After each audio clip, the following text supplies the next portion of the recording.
Bago ang muling pagsasara ng Strait of Hormuz, sinabi ng Department of Migrant Workers na ligtas nang nakalabas ang ilang barkong may mga sakay na mahigit 200 tripulanting Pinoy. Pero libo-libo pa rin kababayan natin ang nananatili sa mga barkong naroon pa rin. Nakatutok si JP Soriano.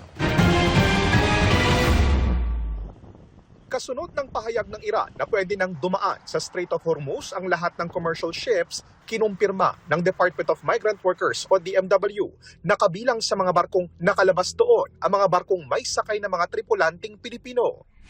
15 sila na ships at 266 Filipino seafarers. Since first week of April sila nakapag-exit ng Strait of Hormuz. At ligtas sila lahat. We have confirmed this with their respective ship owners as well as their manning agency. Sa monitoring ng DMW, karamihan sa 15 barkong ito ay nasa eastern coast na ng Africa, habang ang iba'y nasa Southeast Asia na.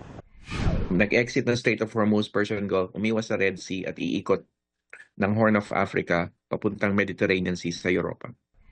May mga nakalabas man, nakatuon pa rin ang atensyon ng DMW sa mahigit 4,000 pang tripulanting Pinoy na nasa mahigit 500 foreign flag vessels. Ngayong araw, nakabalik na ng Pilipinas ang mga tripulanting Pinoy na sakay naman ng oil tanker na Aqua One ng Qatar na tinamaan ng isang missile ng Iran noong unang linggo ng Abril. Tinutulungan sila ngayon ng DMW at OWA. JP Soriano, nakatutok 24 oras.